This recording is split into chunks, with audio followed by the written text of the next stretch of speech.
जो व्यक्ति तुम्हारी कद्र नहीं करता उससे दूरी बनाना उतना कठिन नहीं होता जितना कठिन उस भ्रम से दूरी बनाना होता है जिसे तुमने उसके साथ जोड़ लिया था। बाहर से ऐसा लगता है कि समस्या उस व्यक्ति की है, लेकिन भीतर जाकर देखो तो पता चलता है कि सबसे गहरी गांठ उस अदृश्य आशा की है जो अब भी मन के किसी कोने में बैठी ये विश्वास किए हुए है कि शायद एक दिन सब बदल जाएगा। यही शायद मनुष्य को वर्षों तक बांधे रखता है। वो अपमान सह लेता है, उपेक्षा सह लेता है, अनदेखा किया जाना भी स्वीकार कर लेता है, फिर भी भीतर एक छोटा सा दीपक जलाए रखता है कि कभी न कभी सामने वाला उसे समझेगा, उसकी कीमत पहचानेगा, उसके प्रेम को स्वीकार करेगा।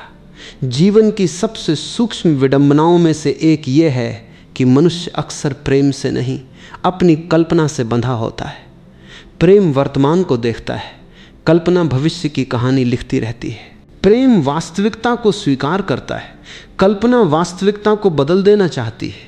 इसी कारण जब कोई तुम्हारी कद्र नहीं करता तब तुम्हारा दुख केवल उसके व्यवहार से पैदा नहीं होता, तुम्हारा दुख उस कहानी के टूटने से पैदा होता है जिसे तुमने अपने भीतर अनगिनत बार जी लिया था। तुमने उसके साथ संवाद किए, भविष्य बनाया, अपनापन महसूस किया, जबकि उन सब का अधिकांश भाग केवल तुम्हारे भीतर घट रहा था। बाहर का व्यक्ति उस कहानी से अनजान था। जब वास्तविकता उस कल्पना के सामने खड़ी होती है तब मन टूटता है और उसे लगता है कि किसी ने उसका हृदय तोड़ दिया। लेकिन यदि बहुत ईमानदारी से देखा जाए तो हृदय से अधिक हमारी कल्पना टूटती है। यहीं से समझ की यात्रा प्रारंभ होती है। जिस व्यक्ति को स्वयं तुम्हारे मूल्य का अनुभव नहीं है उसके सामने बार बार स्वयं को सिद्ध करने का प्रयास वैसा ही है जैसे कोई फूल किसी अंधे व्यक्ति को अपनी सुंदरता समझाने की कोशिश करे। फूल अपनी सुगंध को प्रमाण नहीं बनाता, वो खिलता है क्योंकि खिलना उसका स्वभाव है। यदि कोई उसकी सुगंध को महसूस कर सके तो वो उसका सौभाग्य है। यदि कोई न कर सके तो फूल अपने खिलने पर संदेह नहीं करता। लेकिन मनुष्य ऐसा नहीं करता। जैसे ही उसे उपेक्षा मिलती है वो अपने ही मूल्य पर प्रश्न चिन्ह लगा देता है। उसे लगने लगता है कि शायद वो पर्याप्त अच्छा नहीं है, शायद उसमें कोई कमी है, शायद उसे और बदलना चाहिए। धीरे धीरे वो स्वयं से दूर होने लगता है, वो अपनी सहजता खो देता है और उस व्यक्ति की पसंद के अनुसार अपने व्यक्तित्व को ढालने लगता है। यह परिवर्तन बाहर से प्रेम जैसा दिखाई देता है, लेकिन भीतर यह आत्मविस्मृति की शुरुआत होती है। जिस क्षण तुम अपने स्वभाव को छोड़कर किसी की स्वीकृति पाने के लिए जीने लगते हो उसी क्षण तुमने अपने भीतर के सबसे अनमोल केंद्र से दूरी बना ली। इसलिए प्रश्न ये नहीं है कि उससे दूरी कैसे बनाई जाए जिसने तुम्हारी कद्र नहीं की। वास्तविक प्रश्न ये है कि उस आदत से दूरी कैसे बनाई जाए जिसमें तुमने अपना मूल्य किसी दूसरे की आंखों में खोजने की आदत बना ली। बहुत बचपन से मनुष्य को यह सिखाया जाता है कि यदि लोग तुम्हारी प्रशंसा करें तभी तुम सफल हो, यदि लोग तुम्हें स्वीकार करें तभी तुम योग्य हो, यदि लोग तुम्हें चाहें तभी तुम प्रेम के अधिकारी हो। धीरे धीरे पूरा जीवन दूसरों की प्रतिक्रियाओं पर टिक जाता है। यही कारण है कि जब कोई व्यक्ति तुम्हें अनदेखा करता है तब भीतर इतना बड़ा तूफान उठता है। तुम्हें वास्तव में उसकी दूरी से अधिक उस पहचान के खो जाने का भय होता है जो तुमने उसके माध्यम से बना ली थी। यही कारण है कि कई बार लोग उस व्यक्ति को भी भूल नहीं पाते जिसने उन्हें कभी सम्मान नहीं दिया। बाहर से देखने वाले को यह मूर्खता लगती है, लेकिन भीतर मन एक गहरे मनोवैज्ञानिक जाल में फंसा होता है। उसे लगता है कि यदि किसी दिन वही व्यक्ति उसकी कद्र करने लगेगा तो उसके सारे घाव भर जाएंगे, लेकिन ऐसा कभी नहीं होता, क्योंकि जो घाव किसी दूसरे की उपेक्षा से बना दिखाई देता है उसकी जड़ स्वयं के प्रति अधूरे सम्मान में होती है। यदि भीतर आत्मसम्मान जागृत हो जाए तो बाहर की उपेक्षा केवल एक सूचना बनकर रह जाती है, पहचान नहीं। मैंने जीवन में अनेक लोगों को देखा है जो बार बार उन्हीं संबंधों की ओर लौटते रहे जहां उन्हें सम्मान नहीं मिला। उन्हें लगता था कि वे प्रेम के कारण लौट रहे हैं, लेकिन जब उन्होंने अपने भीतर झांकना शुरू किया तब उन्हें पता चला कि वे प्रेम से नहीं, भय से लौट रहे थे। अकेले रह जाने का भय, अस्वीकार कर दिए जाने का भय, नया जीवन शुरू करने का भय और सबसे बड़ा भय स्वयं के साथ रहने का भय। मनुष्य को अक्सर दूसरे व्यक्ति की नहीं अपने भीतर की खामोशी से डर लगता है। जैसे ही संबंध समाप्त होता है, वो खामोशी सामने आ खड़ी होती है। वही खामोशी वर्षों से दबे हुए प्रश्नों को लेकर आती है। वो पूछती नहीं, केवल उपस्थित रहती है। यदि तुम उससे भागते हो तो फिर किसी नए संबंध में वही कहानी दोहराने लगते हो। यदि तुम उसके साथ बैठ जाते हो तो धीरे धीरे वो खामोशी तुम्हारी शत्रु नहीं रहती, वही तुम्हारी सबसे बड़ी शिक्षक बन जाती है। उसी मौन में तुम्हें पहली बार अनुभव होता है कि तुम्हारा अस्तित्व किसी की स्वीकृति से छोटा या बड़ा नहीं होता। तुम्हारा मूल्य किसी की राय पर निर्भर नहीं करता। जैसे आकाश बादलों से छोटा नहीं हो जाता, वैसे ही तुम्हारा होना किसी की उपेक्षा से कम नहीं हो जाता। दूरी बनाना इसलिए कठिन लगता है क्योंकि मन बार बार पुराने दरवाजे पर लौटना चाहता है। उसे आदत है। आदत को प्रेम समझ लेने की भूल बहुत सामान्य है। कोई व्यक्ति वर्षों तक तुम्हारे जीवन में रहा हो, इसका अर्थ ये नहीं कि वो तुम्हारी यात्रा के लिए आवश्यक ही हो। समय किसी संबंध की गुणवत्ता का प्रमाण नहीं होता। कई संबंध वर्षों तक केवल इसलिए चलते रहते हैं क्योंकि उनमें साहस की कमी होती है, प्रेम की नहीं। लोग एक दूसरे से जुड़े रहते हैं क्योंकि वे अलग होने से डरते हैं। वे उस परिचित पीड़ा को चुन लेते हैं जिसे वे जानते हैं, उस अज्ञात स्वतंत्रता की जगह जिसे उन्होंने कभी जिया ही नहीं। लेकिन जीवन बार बार तुम्हें संकेत देता है।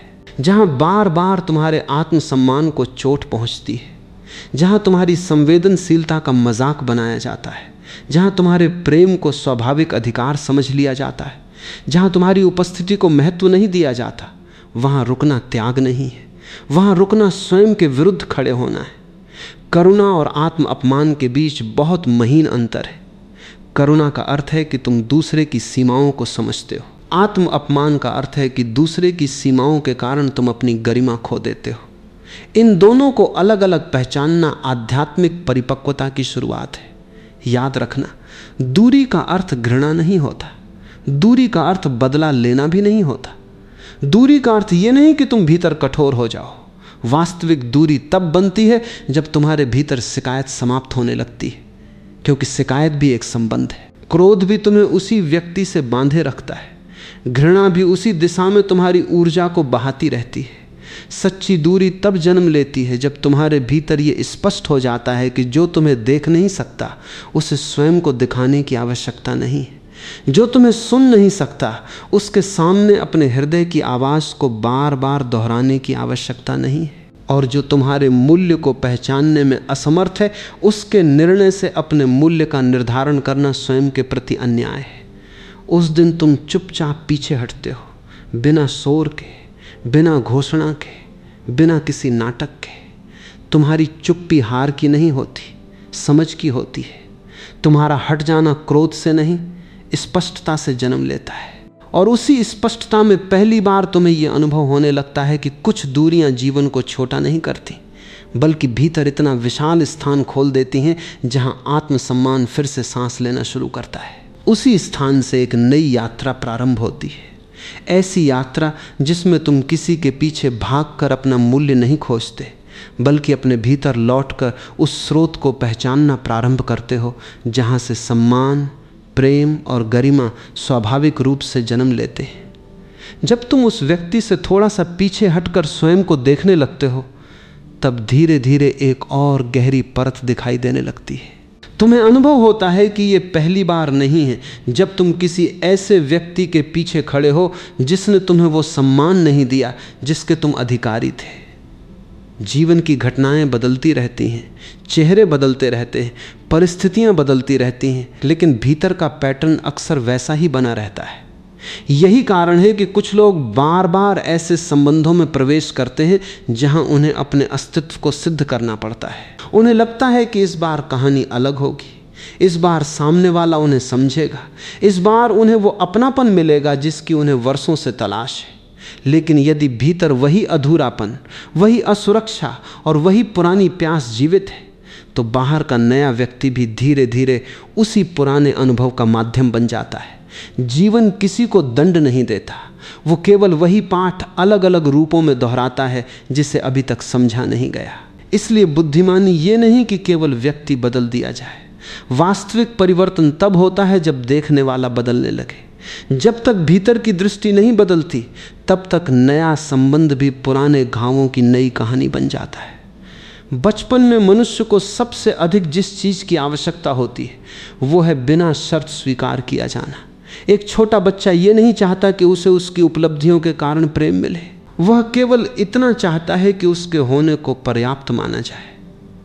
लेकिन जीवन की व्यस्तता, सामाजिक अपेक्षाएं और पीढ़ियों से चली आ रही अनजानी धारणाएं अक्सर इस सहज प्रेम को शर्तों में बदल देती हैं। कभी प्रशंसा के माध्यम से, कभी तुलना के माध्यम से, कभी डांट के माध्यम से, तो कभी मौन के माध्यम से बच्चे के भीतर यह धारणा बैठने लगती है कि उसे प्रेम पाने के लिए स्वयं को बदलना होगा। धीरे धीरे उसका स्वाभाविक व्यक्तित्व पीछे हट जाता है और एक नया चेहरा जन्म लेता है, ऐसा चेहरा जो सबको प्रसन्न रखने की कोशिश करता है। वो दूसरों की भावनाओं का ध्यान रखता है, उनकी इच्छाओं को अपनी इच्छाओं से ऊपर रखता है, उनकी सुविधा के लिए स्वयं को भूल जाता है। बाहर से लोग उसकी बहुत प्रशंसा करते हैं, कहते हैं कि कितना अच्छा है, कितना विनम्र है, कितना समर्पित है। लेकिन भीतर वह व्यक्ति धीरे धीरे अपने वास्तविक स्वरूप से दूर होता चला जाता है। उसे स्वयं भी पता नहीं चलता कि कब उसने दूसरों को खुश करने को ही अपने अस्तित्व का उद्देश्य बना लिया।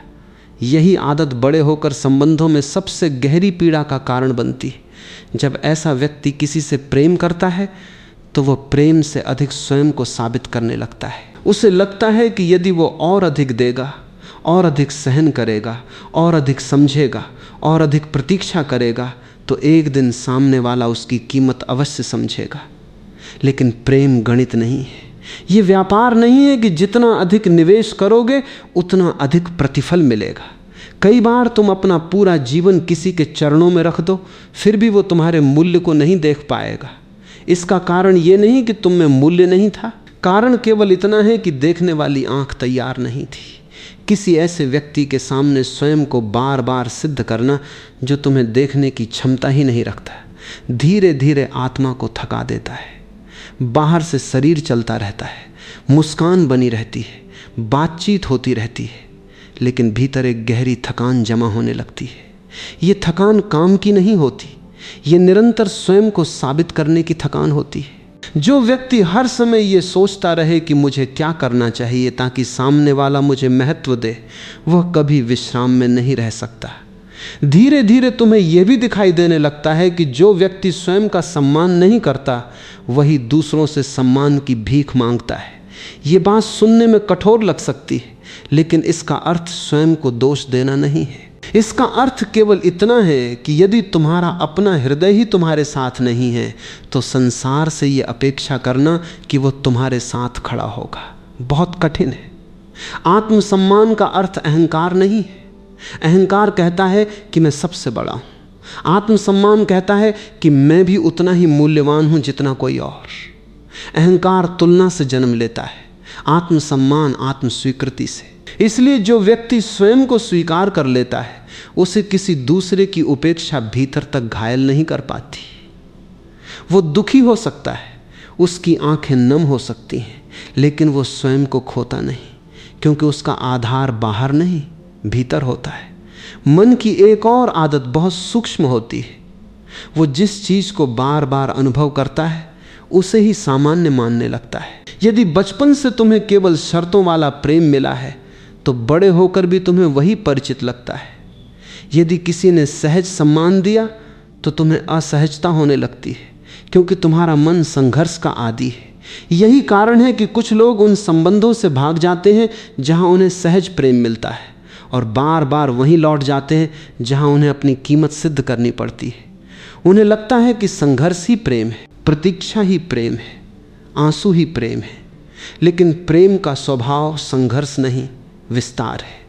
जहां तुम्हें हर क्षण अपने अस्तित्व के लिए लड़ना पड़े वहां प्रेम नहीं, भय काम कर रहा होता है।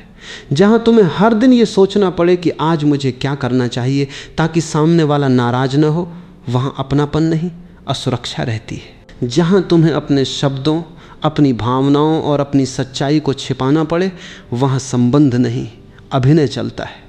और अभिनय चाहे कितना भी सुंदर क्यों न हो, अंततः थका देता है। इसलिए जो तुम्हारी कद्र नहीं करता उससे दूरी बनाने का पहला कदम बाहर नहीं, भीतर उठता है। ये निर्णय किसी क्रोध से नहीं जन्मता। ये उस दिन जन्म लेता है जब तुम पहली बार अपने ही हृदय के साथ बैठते हो और स्वयं से ईमानदारी से स्वीकार करते हो कि मैं बहुत समय से वहाँ प्रेम खोज रहा था जहाँ केवल आदत थी। मैं बहुत समय से वहाँ सम्मान मांग रहा था जहाँ केवल सुविधा थी। मैं बहुत समय से वहाँ अपनापन देख रहा था जहाँ केवल मेरी कल्पना थी। ये स्वीकार करना आसान नहीं होता। अहंकार टूटता है, आंखें भीगती हैं, मन पुराने तर्क देता है कि थोड़ा और रुक जाओ, थोड़ा और समझौता कर लो, शायद सब बदल जाए। लेकिन भीतर कहीं एक शांत स्वर जन्म लेने लगता है।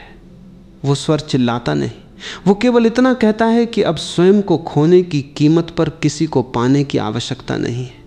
वही स्वर धीरे धीरे तुम्हें अपने भीतर लौटाता है। वही तुम्हें सिखाता है कि प्रेम का पहला दायित्व किसी दूसरे के प्रति नहीं, अपने भीतर की गरिमा के प्रति है। यदि वह गरिमा टूट रही है तो पीछे हटना पलायन नहीं, परिपक्वता है। यदि तुम्हारी आत्मा लगातार छोटी होती जा रही है तो दूरी बनाना कठोरता नहीं, करुणा है। सबसे पहले स्वयं के प्रति करुणा। और जिस दिन यह करुणा भीतर जन्म लेती है उसी दिन तुम्हारी आंखें पहली बार साफ देखने लगती हैं। अब तुम लोगों को उनकी बातों से नहीं, उनके व्यवहार से पहचानने लगते हो। अब तुम वादों से अधिक उपस्थिति को महत्व देने लगते हो। अब तुम उस व्यक्ति के पीछे नहीं भागते जो तुम्हें खोने से नहीं डरता, बल्कि उस जीवन की ओर लौटते हो जहां तुम्हारी शांति किसी एक व्यक्ति की स्वीकृति पर निर्भर नहीं रहती। यही लौटना धीरे धीरे तुम्हें उस आंतरिक स्वतंत्रता की ओर ले जाता है जहां सम्मान मांगना नहीं पड़ता, क्योंकि तुम्हारा पूरा व्यक्तित्व ही स्वयं का सम्मान करने लगा होता है। जब यह स्पष्ट होने लगता है कि जो पीड़ा मैं इतने समय तक किसी दूसरे के व्यवहार का परिणाम मानता रहा वो वास्तव में मेरे अपने भीतर की अनदेखी प्यास से जुड़ी हुई थी, तब जीवन की दिशा धीरे धीरे बदलने लगती है। ये परिवर्तन बाहर से दिखाई नहीं देता, क्योंकि ये किसी निर्णय से शुरू नहीं होता, ये देखने से शुरू होता है। मनुष्य का मन सदियों से बाहर देखने का आदी है। उसे लगता है कि यदि परिस्थितियां बदल जाएंगी, लोग बदल जाएंगे, संबंध बदल जाएंगे तो उसका दुख समाप्त हो जाएगा। लेकिन अनुभव बार बार ये बताता है कि परिस्थितियां बदलने के बाद भी भीतर का खालीपन वैसा ही बना रहता है। एक व्यक्ति जाता है, दूसरा आता है, एक कहानी समाप्त होती है, दूसरी आरंभ हो जाती है। चेहरे बदलते रहते हैं पर भीतर की बेचैनी वैसी ही बनी रहती है। इसका कारण यह है कि हम अपने भीतर उस स्थान तक पहुँचे ही नहीं जहाँ ये बेचैनी जन्म लेती है। हम केवल उसकी सतह पर जीते रहते हैं। एक दिन यदि साहस करके तुम अकेले बैठ जाओ, बिना किसी पुस्तक के, बिना किसी संगीत के, बिना किसी बातचीत के, बिना अपने मन को किसी नए सहारे में उलझाए, तो धीरे धीरे तुम्हें अपने भीतर एक ऐसी हलचल दिखाई देगी जिसे तुमने वर्षों से अनदेखा किया था। पहले कुछ बेचैनी होगी, मन भागना चाहेगा, वह तुम्हें किसी को संदेश भेजने के लिए कहेगा, किसी पुरानी तस्वीर को देखने के लिए उकसाएगा, किसी याद को फिर से जीवित करेगा। वो किसी न किसी तरह तुम्हें स्वयं से दूर ले जाना चाहेगा, क्योंकि मन जानता है कि यदि तुमने स्वयं को सचमुच देख लिया तो उसका पुराना खेल समाप्त होने लगेगा। लेकिन यदि तुम धैर्य रख सको, यदि तुम बिना किसी संघर्ष के केवल बैठे रह सको, तो धीरे धीरे एक अद्भुत परिवर्तन घटित होने लगता है। तुम्हें पहली बार अनुभव होता है कि तुम्हारे भीतर जो विचार उठ रहे हैं वे तुम नहीं हो, जो स्मृतियां लौट रही हैं वे तुम नहीं हो, जो दर्द उठता है, जो आंसू आते हैं, जो शिकायतें जन्म लेती हैं वे भी तुम्हारा अंतिम सत्य नहीं है। वे केवल अनुभव हैं और अनुभव बदलते रहते हैं। उनके पीछे एक ऐसा मौन है जो कभी घायल नहीं हुआ, वही तुम्हारा वास्तविक आधार है। समस्या यह है कि मनुष्य अपना पूरा जीवन लहरों के साथ अपनी पहचान जोड़ता रहता है और समुद्र को भूल जाता है। लहर उठती है तो वो कहता है मैं प्रसन्न हूँ, लहर गिरती है तो वो कहता है मैं टूट गया हूँ। लेकिन यदि उसकी दृष्टि समुद्र पर टिक जाए तो उसे समझ में आने लगता है कि लहरें आती जाती रहती हैं, समुद्र अपनी विशालता में स्थिर रहता है। इसी प्रकार तुम्हारे भीतर भी एक ऐसा केंद्र है जहाँ किसी की उपेक्षा पहुँच ही नहीं सकती, वहाँ कोई अपमान प्रवेश नहीं कर सकता, वहाँ किसी की स्वीकृति तुम्हें बड़ा नहीं बनाती और किसी की अस्वीकृति तुम्हें छोटा नहीं करती। लेकिन उस केंद्र तक पहुंचना तभी संभव है जब तुम बाहरी शोर से थोड़ा सा हटकर भीतर उतरने का साहस करो। ध्यान का वास्तविक अर्थ यही है। ध्यान किसी विशेष मुद्रा का नाम नहीं है, न ही किसी चमत्कार की प्रतीक्षा का। ध्यान वो क्षण है जब तुम बिना भागे अपने भीतर जो कुछ भी घट रहा है उसे देखना प्रारंभ कर देते हो। पहले तुम अपने दुख से लड़ते थे, अब उसे समझते हो। पहले तुम अपनी बेचैनी को दबाते थे, अब उसे स्थान देते हो। पहले तुम अपनी रिक्तता से डरते थे, अब उसी रिक्तता में बैठना सीखते हो। और आश्चर्य ये है कि जिससे तुम सबसे अधिक डरते थे वही धीरे धीरे तुम्हारा सबसे बड़ा आश्रय बन जाता है, क्योंकि उसी मौन में पहली बार तुम्हें किसी की आवश्यकता के बिना भी पूर्ण होने की झलक मिलने लगती है। ये पूर्णता अहंकार की नहीं होती। अहंकार हमेशा कहता है कि मुझे किसी की आवश्यकता नहीं, लेकिन भीतर अभी भी उसका अस्तित्व दूसरों की प्रतिक्रिया पर टिका होता है। वास्तविक पूर्णता बहुत विनम्र होती है। वो ये नहीं कहती कि मुझे किसी की ज़रूरत नहीं, वह केवल इतना जानती है कि यदि कोई साथ हो तो भी मैं अपने भीतर स्थापित हूँ, और यदि कोई साथ न हो तब भी मैं अपने होने से रिक्त नहीं हो जाता। ये अनुभव धीरे धीरे तुम्हारे संबंधों को बदल देता है। अब तुम किसी के पास इसलिए नहीं जाते कि वो तुम्हारी कमी पूरी कर दे, तुम इसलिए जाते हो क्योंकि तुम्हारे भीतर जो प्रेम है वो बांटना चाहता है। पहले तुम संबंधों को सहारे की तरह जीते थे, अब उन्हें उत्सव की तरह जीने लगते हो। पहले तुम्हें हर उपेक्षा भीतर तक तोड़ देती थी, क्योंकि तुम्हारा पूरा अस्तित्व उसी व्यक्ति से जुड़ गया था। अब यदि कोई तुम्हें सम्मान नहीं देता तो तुम उसे बदलने में अपनी ऊर्जा नष्ट नहीं करते। तुम केवल ये समझ लेते हो कि उसकी यात्रा अभी वहां तक नहीं पहुंची जहां वो तुम्हारे मूल्य को देख सके। ये समझ तुम्हें कठोर नहीं बनाती बल्कि शांत बनाती है। तुम क्रोधित होकर दूर नहीं जाते बल्कि स्पष्ट होकर पीछे हटते हो। तुम्हारे भीतर शिकायत नहीं रहती, क्योंकि शिकायत भी उसी व्यक्ति से बंधे रहने का एक और रूप है। तुम क्षमा इसलिए नहीं करते कि सामने वाला योग्य है, तुम क्षमा इसलिए करते हो क्योंकि तुम अपने हृदय को पुराने बोझ से मुक्त करना चाहते हो। इसी क्षण भीतर एक नई गरिमा जन्म लेती है। अब तुम स्वयं को किसी की आंखों में खोजने की भूल नहीं करते। अब तुम अपनी कीमत उस मौन में अनुभव करने लगते हो जहां तुम्हारा होना ही पर्याप्त है। जब यह अनुभव गहरा होने लगता है तब तुम्हें यह भी दिखाई देता है कि जीवन ने कभी तुम्हारे साथ अन्याय नहीं किया। जिन लोगों ने तुम्हारी कद्र नहीं की वे भी तुम्हारी यात्रा के शिक्षक थे। उन्होंने तुम्हें यह सिखाया कि जहां सम्मान न हो वहां रुकना प्रेम नहीं होता। जहां बार बार तुम्हारी आत्मा छोटी होने लगे वहां ठहरना समर्पण नहीं स्वयं से विश्वासघात होता है। ये समझ तुम्हारे भीतर ऐसी स्पष्टता लेकर आती है जिसमें निर्णय लेना कठिन नहीं रहता। अब दूरी बनाना संघर्ष नहीं होता, वो एक स्वाभाविक कदम बन जाता है। ठीक वैसे ही जैसे कोई यात्री उस रास्ते से हट जाता है जो बार बार उसे दलदल में ले जाता है। वह रास्ते से घृणा नहीं करता, केवल ये समझ जाता है कि ये दिशा उसके लिए नहीं है। उसी प्रकार जब तुम भीतर से जागने लगते हो तब तुम्हें लोगों को बदलने की इच्छा भी धीरे धीरे समाप्त होने लगती है। तुम समझ जाते हो कि प्रत्येक व्यक्ति अपनी समझ के अनुसार ही व्यवहार करता है। जो स्वयं से प्रेम करना नहीं सीख पाया वो दूसरे को सम्मान कैसे देगा। जो अपने भीतर ही भय का कैदी है वो किसी और को स्वतंत्रता कैसे देगा। ये समझ तुम्हारे भीतर करुणा लाती है, लेकिन अब करुणा का अर्थ स्वयं को मिटा देना नहीं होता। अब करुणा और आत्मसम्मान साथ साथ चलने लगते। तुम प्रेम कर सकते हो लेकिन स्वयं को खोए बिना। तुम किसी के लिए शुभकामना रख सकते हो लेकिन उसके पीछे अपनी पूरी जिंदगी लगाए बिना। तुम किसी की भलाई चाह सकते हो लेकिन अपनी शांति को दांव पर लगाए बिना। और यही वह क्षण है जहां तुम्हारा जीवन पहली बार सचमुच तुम्हारा होना शुरू होता है। अब तुम दूसरों की स्वीकृति से नहीं अपने भीतर की शांति से निर्णय लेने लगते हो। अब तुम्हारे कदम भय से नहीं स्पष्टता से उठते हैं। अब तुम्हारी चुप्पी कमजोरी नहीं रहती, वो भीतर की स्थिरता का संगीत बन जाती है। इसी स्थिरता में एक नया मनुष्य जन्म लेता है। ऐसा मनुष्य जो सम्मान मांगता नहीं क्योंकि उसने स्वयं को सम्मान देना सीख लिया है। जो प्रेम की भीख नहीं मांगता क्योंकि उसके भीतर प्रेम का स्रोत जागने लगा है। और जो किसी की उपेक्षा से टूटता नहीं क्योंकि उसने अपने होने का आधार अंततः अपने ही अंतर में खोज लिया है। जब भीतर सम्मान का स्रोत धीरे धीरे स्वयं बनने लगता है, तब जीवन के छोटे छोटे व्यवहार भी बदलने लगते हैं। परिवर्तन सबसे पहले शब्दों में नहीं आता, वह उपस्थिति में आता है। पहले तुम हर बातचीत में यह देखने की कोशिश करते थे कि सामने वाला तुम्हारे बारे में क्या सोच रहा है। अब तुम्हारा ध्यान इस बात पर रहने लगता है कि तुम्हारा अपना हृदय उस क्षण कैसा अनुभव कर रहा है। पहले यदि कोई उत्तर देने में देर कर देता था तो मन अनेक कहानियां बना लेता था। अब वही मन कुछ क्षण रुक कर देखता है कि यह बेचैनी बाहर की घटना से अधिक भीतर की आदत है।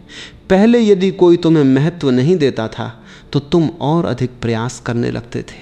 अब तुम्हें समझ में आने लगता है कि जहां तुम्हारी उपस्थिति का सम्मान ही नहीं है, वहां अपनी ऊर्जा को बार बार सिद्ध करने में लगाना ऐसा है जैसे कोई सूखी भूमि पर बीज बोता रहे और फिर आश्चर्य करे कि वृक्ष क्यों नहीं उगा।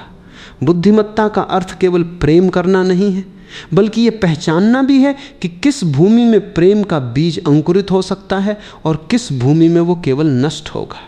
ये पहचान कठोरता से नहीं आती, बल्कि अनुभव और सजगता से जन्म लेती है। धीरे धीरे तुम अपने जीवन में सीमाएं बनाना सीखते हो। बहुत लोग सीमाओं को दूरी समझ लेते, जबकि वास्तव में सीमाएं प्रेम की शत्रु नहीं, उसकी रक्षक होती हैं। जिस नदी के किनारे न हो वह बाढ़ बन जाती है, जिस संगीत में विराम न हो वह शोर बन जाता है। उसी प्रकार जिस संबंध में सीमाएं न हो वहां सम्मान धीरे धीरे समाप्त होने लगता है।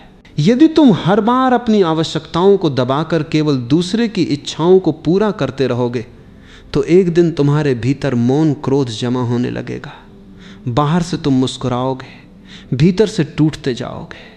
फिर एक दिन वही दबा हुआ दर्द विस्फोट बन जाएगा और तुम्हें लगेगा कि सामने वाला दोषी है, जबकि सत्य यह है कि तुमने बहुत पहले ही अपने हृदय की आवाज़ सुनना बंद कर दिया था। इसलिए सीमा बनाना किसी को दंड देना नहीं है। सीमा बनाना अपने भीतर ये स्वीकार करना है कि मेरी शांति भी उतनी ही महत्वपूर्ण है जितनी किसी और की। मेरा समय भी मूल्यवान है, मेरी भावनाएं भी सम्मान की अधिकारी हैं, मेरा मौन भी सुना जाना चाहिए। ये समझ जैसे जैसे गहरी होती है तुम्हारा पूरा व्यक्तित्व बदलने लगता है। तुम यह भी अनुभव करने लगते हो कि जो लोग वास्तव में तुम्हारी उपस्थिति का सम्मान करते हैं उन्हें तुम्हें खोने का भय दिखाकर बांधने की आवश्यकता नहीं होती। वे तुम्हारे मौन को भी समझ लेते हैं, वे तुम्हारी सीमाओं का अपमान नहीं करते, वे तुम्हारे नहीं को भी उतने ही सम्मान से स्वीकार करते हैं जितना तुम्हारे हाँ को। इसके विपरीत जो व्यक्ति केवल तुम्हारे उपयोग का आदी था वो तुम्हारे बदलते हुए स्वरूप से असहज होने लगेगा। उसे लगेगा कि तुम बदल गए हो, तुम पहले जैसे नहीं रहे। वास्तव में तुम बदलते नहीं हो, तुम केवल अभिनय छोड़ देते हो। जो मुखौटा वर्षों से सबको प्रसन्न रखने के लिए पहना हुआ था वो धीरे धीरे उतरने लगता है। और अक्सर यही वो क्षण होता है जब कुछ लोग तुम्हारे जीवन से स्वयं ही दूर हो जाते हैं। इसे देखकर दुखी मत होना, हर विदाई हानि नहीं होती।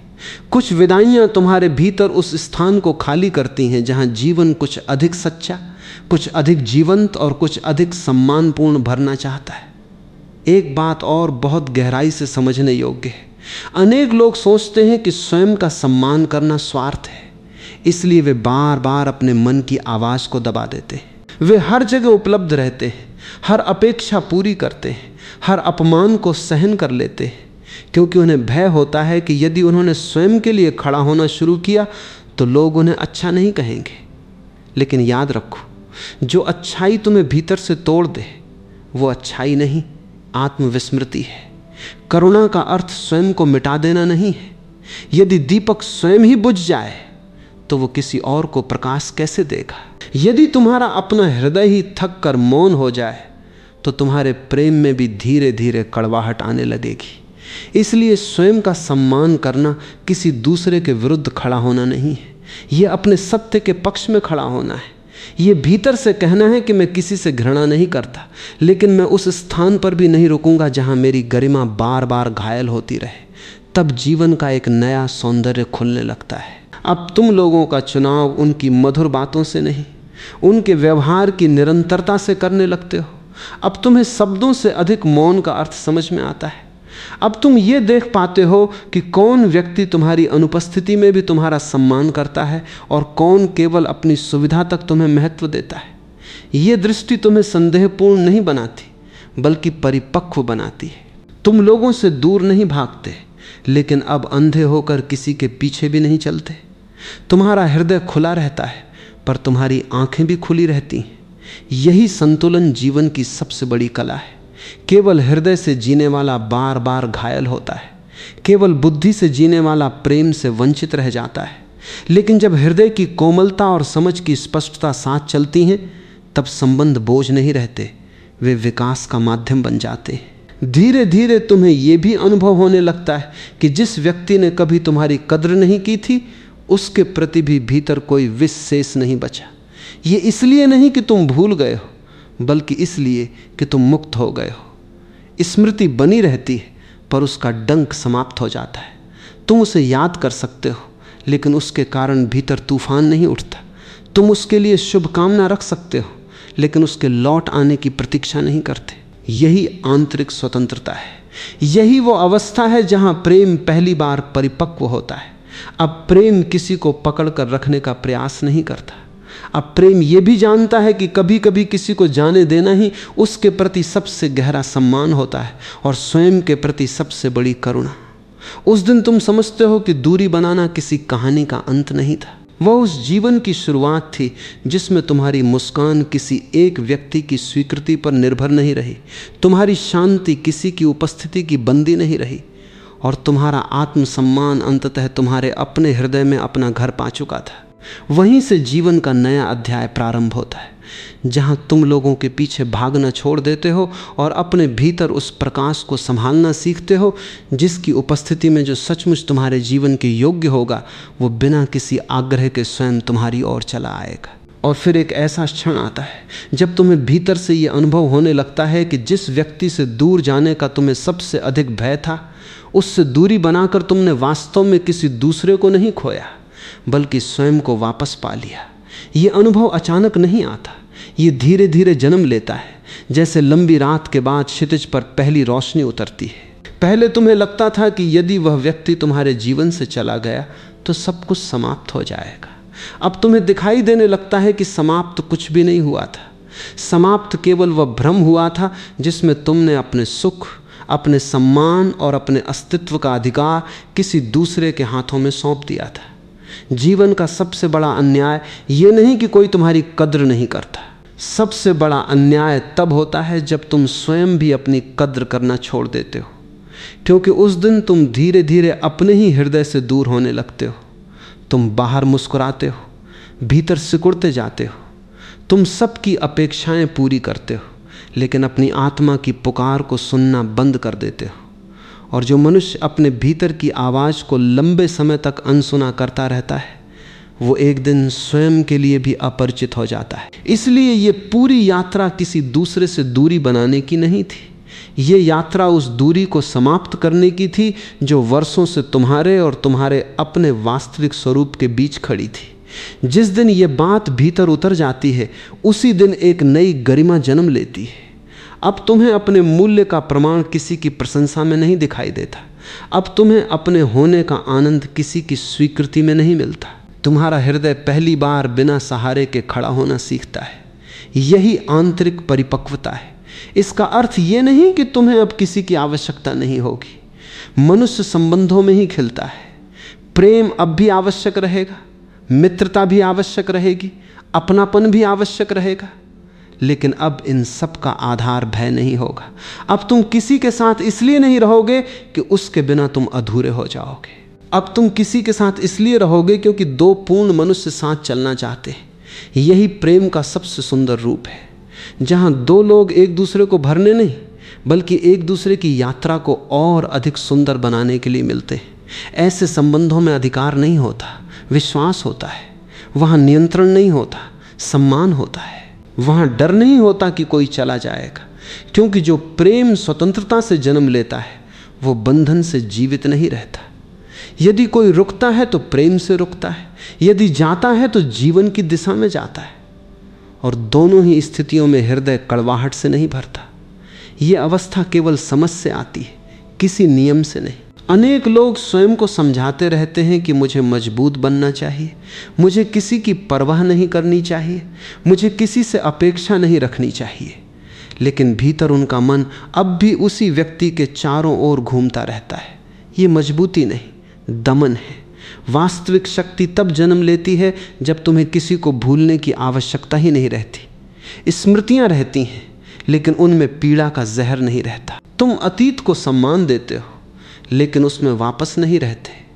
जैसे कोई यात्री उस पुल का आभार मानता है जिसने उसे नदी पार कराई, लेकिन नदी पार करने के बाद वो उसी पुल पर अपना घर नहीं बना लेता।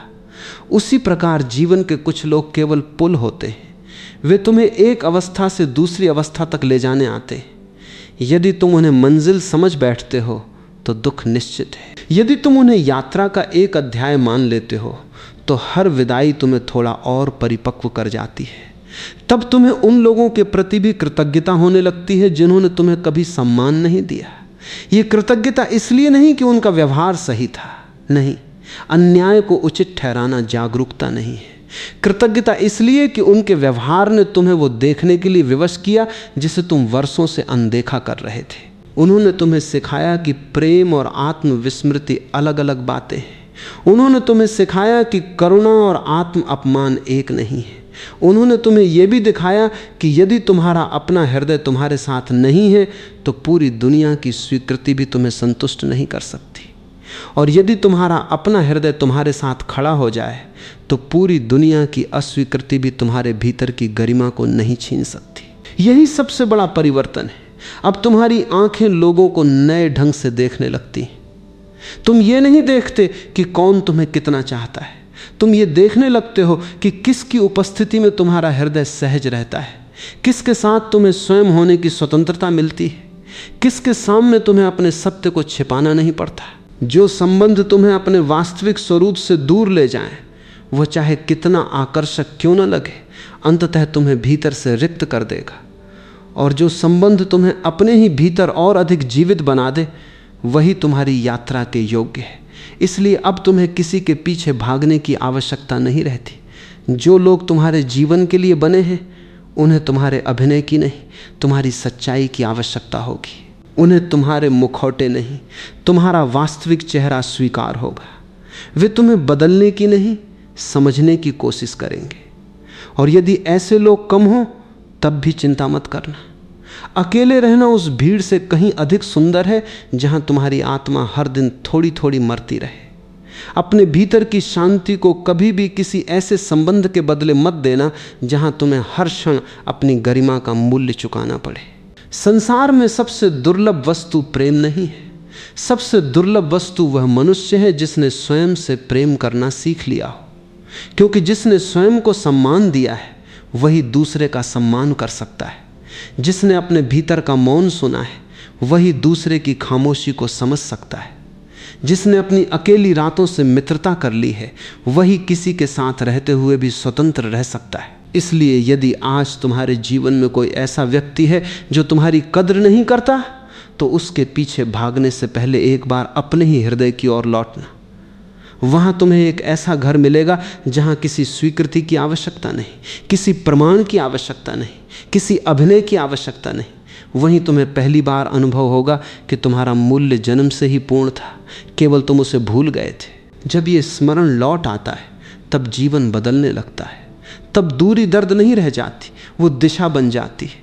तब विदाई हार नहीं रह जाती, वो परिपक्वता बन जाती है। तब अकेलापन बोझ नहीं रह जाता, वो आत्मसंगति का उत्सव बन जाता है। और तब तुम समझते हो कि जो तुम्हारी कद्र नहीं करता, उससे दूर जाना किसी को खोना नहीं था, वह उस प्रकाश तक लौटना था जो हमेशा से तुम्हारे भीतर जल रहा था। केवल तुम्हारी दृष्टि बाहर इतनी उलझी हुई थी कि तुम उसे देख नहीं पा रहे थे। अब जब वो प्रकाश स्पष्ट दिखाई देने लगता है, तब जीवन का प्रत्येक कदम हल्का हो जाता है, प्रत्येक संबंध अधिक सच्चा हो जाता है, और तुम्हारा पूरा अस्तित्व बिना किसी घोषणा के ये कहने लगता है कि जिस व्यक्ति ने स्वयं को पा लिया, उसे अब किसी के पीछे भागने की आवश्यकता नहीं रहती। उसका मौन ही उसका सम्मान बन जाता है, उसकी उपस्थिति ही उसका उत्तर बन जाती है, और उसका जीवन ही उसकी सबसे गहरी प्रार्थना बन जाता है।